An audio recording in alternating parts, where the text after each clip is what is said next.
The Cleveland Cavaliers are cooked. It's over. It's done. If you want my instant reaction to the game last night, that is on Run It Back Philly. They look done. They look demoralized. They look like they know they can't win this series. And Kenny Atkinson is honestly doing absolutely nothing to help the cause. I'm going to give the Knicks credit, but in this video, I want to break down Game 1, the Cavs' defensive strategy, the comments after Game 1, and then Game 2, the Cavs' defensive strategy, because I think it looked the same. I'm pretty sure it looked the same. And we're actually just going to go look at all of Jalen Brunson's made baskets in the second half, where he scored 17 of his 19 points, I believe, and decide if Kenny Atkinson is making any adjustments at all, if he's trolling, if he's paid off by Vegas, or if he's just that bad, or if the personnel in the Cleveland Cavaliers are just that bad, or if the Knicks are just that good. But I want to give the New York Knicks credit first, because I've been downplaying what they've been doing for a while now, and Knicks fans have been calling me out for it. I downplayed their regular season hype. I downplayed their run towards the end of the season. I downplayed their victory over the Atlanta Hawks, or I overplayed their struggles with the Atlanta Hawks, right? I downplayed their sweep of the 76ers, right, by just saying Sixers were injured. Joel Embiid got hurt again, which is true. Sixers came back from a 3-1 deficit when Joel Embiid was healthy, and that's why I made the if healthy merch last year. If Joel Embiid's healthy, the Sixers are good. That's how good he is when he's healthy. But he got hurt again because he always gets hurt again. And so I was downplaying the Knicks' sweep of the 76ers because Joel Embiid got hurt again. And I actually thought the Cleveland Cavaliers had a chance in this series. I thought the Pistons had a chance in this series, and I thought the Cleveland Cavaliers had a chance. But like, my subconscious knew that wasn't true. I know how bad defensively a team is with James Harden on the floor, and offensively, to be quite honest with you, at this stage of his career. So my subconscious knew that wasn't true, but my hatred for the New York Knicks just blinded me from that, and I tried to tell myself that the Cavs had a chance in this series. Well, it's time to call it what it is. The Cavs don't have a chance in this series. But I want to give the Knicks credit because it is clear they are the best team in the Eastern Conference right now. And they're basically walking through the Eastern Conference to the NBA Finals. In the second part of this show, we're going to talk about if I think the Knicks can actually compete for a championship in the NBA Finals. And if you're watching this in YouTube video form, the second video posted today will be that segment. But let's start with this. Kenny Atkinson is going full potato, man. Kenny Atkinson's going full potato. Let me just remind you about Game 1. Look at Kenny Atkinson's comments after Game 1. And then we're going to look at Game 2 and see if this guy changed anything, because I'm pretty sure he's going full potato. I'm pretty sure he's going full potato.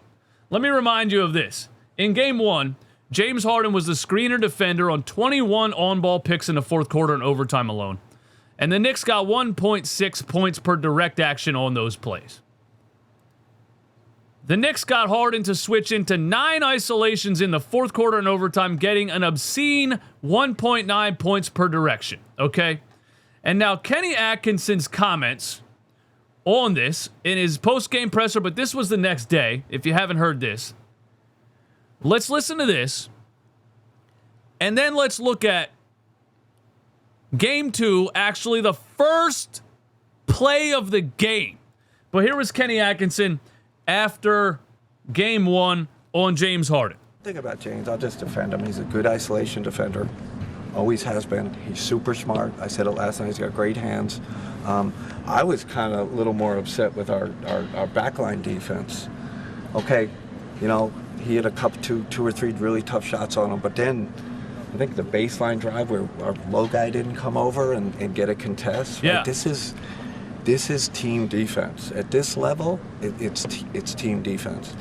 You know, are we? Well, I think Kenny Atkinson is both right and wrong about James Harden. Well, he's wrong about James Harden being a good isolation defender. That's Pretty obviously not true.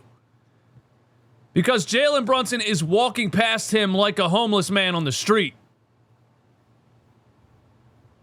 So that's pretty obviously not true. But I think Kenny Atkinson is right that it's more about team defense. But also, your team defense is leaving James Harden out there on an island. And he's getting smoked, right? He's putting up no fight whatsoever. And we're going to look at it. And then you got to bring help. Okay? So it's a combination of all of those things. But it being about team defense and being about bringing help and stuff doesn't excuse the fact that you're just leaving James Harden out there on an island. Let's look at the first damn play last night. Knicks starting the game with Chicago action to give Jalen Brunson the James Harden switch is at least kind of funny. So after everything Kenny Atkinson said after game one, James Harden gets isolated the first play of game two. Pin down screen Josh Hart, Dean Wade, double screen around OG Anunoby. Harden has to switch. I'm not sure why we're not just switching and rotating. I'm not sure why we're not just going Donovan Mitchell, boom over here, Evan Mobley up, Jared Allen back. Why? And it's just crazy that it was the first play of the game. First play of the game, and Harden offers absolutely no resistance. Guys, this is the guy Kenny Atkinson just told us is a good isolation defender. Look at this. What? Absolutely no. I couldn't believe it. I couldn't believe that it was the first play of the game. And now I want you to hear Draymond Green's comments after game one, because I think he's so right here. And then we're going to just go look at Jalen Brunson's made baskets in the second half last night and look at the rest of the defense that the Cavaliers played on Jalen Brunson and see if it was just cooking James Harden or if it was, like Kenny Atkinson said, team defense. But I really agree with this Draymond Green stuff here. Listen to this. Because you got guys in there that don't really want that challenge. They don't want to fight through the screen and say, this is my matchup, I want to stop this guy. Guys who, man, I'm a defender, I want to defend, and you switch every fucking time it's an opportunity to. Hey, man, you're going to get me demonetized with the F word. I don't understand it. Guys simply don't know how to win, don't want to do what it takes. It ain't James Harden's job to guard Jalen Brunson. It's not what he's paid to do. Some of those other guys who's just switching off, it is your fucking job. Who he wasn't going to do that to was Steph Curry, though. Because we weren't going to allow it. We weren't going to just switch and watch Steph just ISO with James Harden. Why would you do that? Makes no sense. Exactly. You know the guy can't guard one-on-one. You knew if Steph Curry in 2016, 17, 18 was guarding James Harden one-on-one on an island, he was getting cooked. So Draymond Green is right here. Everybody knows, but that's the thing. Kenny Atkinson is the one that's saying James Harden is a good defender and leaving him out there, right? The coach has to understand that James Harden is a bad defender and implement strategies to not leave him on the island. And when Draymond's talking about guys don't want it, like Dean Wade not switching on screens or Donovan Mitchell not switching, not getting around a screen or whatever, how is the coach not telling these guys, hey, get around the fucking screen? James Harden can't guard Jalen Brunson. Is this not obvious to you bunch of morons? Get around the screen. Mitch, if they're going to run that action and run a double screen on the right side, you got to switch to the middle of the key. Stop leaving James on an island. But Kenny Atkinson's not saying that. He's doing it over and over again. And then he's going in his postgame saying, James Harden's a good defender. Let's hit a rest. If I'm not guarding that guy, I'm doing something on the backside to tell the guy, yo, go here, do this, go that. We're not about to sit here and watch him ISO Steph Curry. Tell Steph all the time, bro, just don't give up a straight line drive. I'll be there. Because I don't want you fighting with that dude. Not because you can't. Well, you told Steph just don't give up a straight line drive. But that's exactly what James Harden does. He gives up a straight line drive because he doesn't move at all. So it's really both, you know what I'm saying? Because why do I want you doing that? Makes no sense for you to do that. I don't want you sitting here trying to guard James Harden for 12 dribbles. Fuck that. Now let's go to game 2, and let's just go to every Jalen Brunson made basket in the second half, because he scored 17 of his 19 points in the second half. Here we go. Dean Wade, Jared Allen around the screen. They actually have Harden over here guarding OG Anunoby, which probably isn't good either, but it's better than leaving him on an island with Jalen Brunson. Brunson almost turns it over. Josh Hart back up to Brunson. Now watch this. Fakes the screen on the right, fakes the screen on the left, steps to the right, just hits a ridiculous 3 in Dean Wade's grill. Yeah, I'm going to be honest, Knicks fans, that's not the Cavs defense right there. That is just Jalen Brunson being way too good. Let's look at the second one. Dean Wade again. Harden over here on OG Anunoby. So they're trying to get Harden the hell out of here, right? Let's see what happens. They switch the screen. Nope. Dean Wade fights around the screen. Now we got Dean Wade and ISO on Brunson. Barbecue chicken. That wasn't James Harden. That wasn't James Harden at all. That was Dean Wade getting cooked. And he was getting cooked in game 1 too. This might just be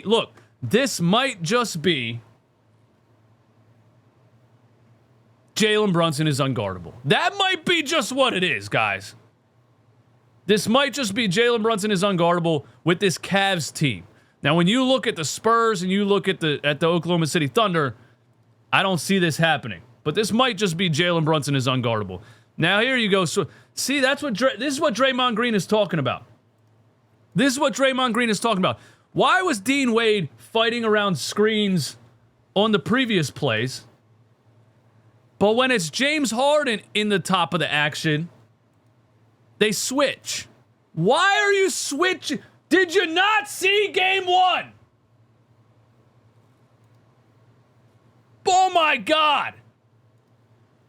Look how bad this is on both levels, bro. I accidentally opened a program. Please don't freeze.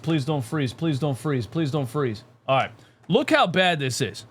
James Harden on an island again. I don't know how you're allowing this to happen. Why are you intentionally switching? Brunson runs by him like a cyclist in a parked car, right? I mean, he doesn't move. Like, we have to also blame James Harden for this. He doesn't even try to play defense. But also, watch Donovan Mitchell on this play. Watch Donovan Mitchell's help defense. What the fuck is this? My guy, what was that? We got to call it what it is, bro.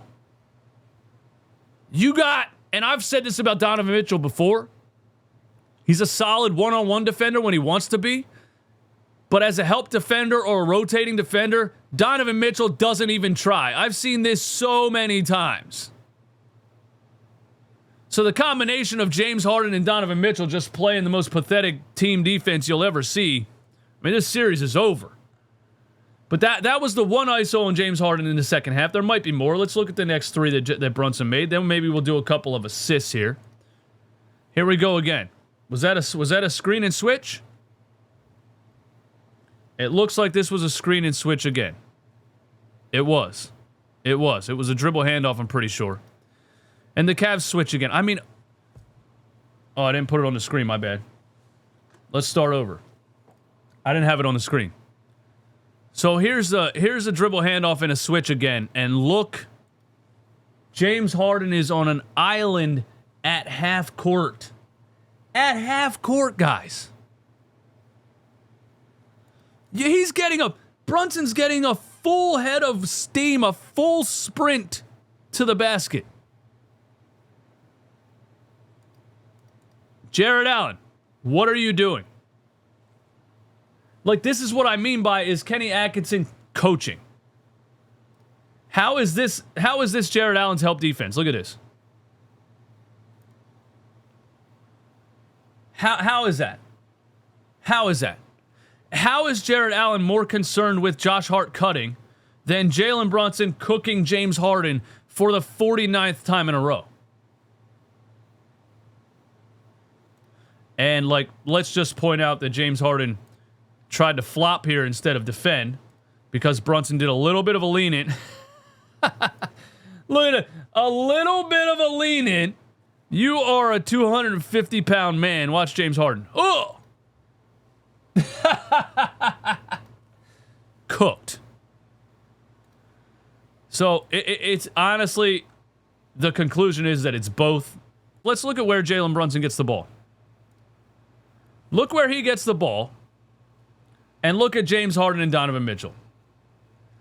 Nobody makes an effort to get to the middle of the floor and stop the ball. Look at these guys. Bro, this is absolutely pathetic effort.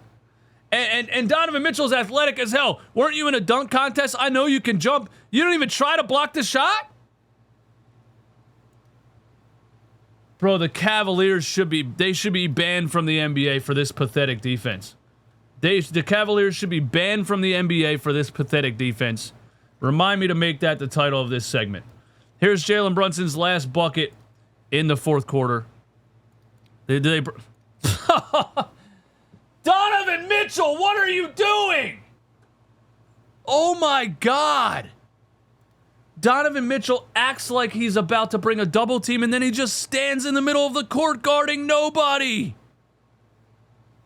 Yeah, they quit, dude. Get this team so far out of here. They quit. Get the Cleveland Cavaliers out of here. They quit. That is an embarrassing, pathetic defensive effort in a playoff game. They don't want to win. Don't drag this out any longer. Knicks, please sweep this team. Please sweep this team, New York Knicks, because they are not trying. And no, you know what's going to happen that's really going to piss me off? The Cleveland Cavaliers are going to win one. They're going to win a game for no reason. That's what's going to happen. The Cleveland Cavaliers are going to win a game for no reason. Just to drag this out. Put this team away, man.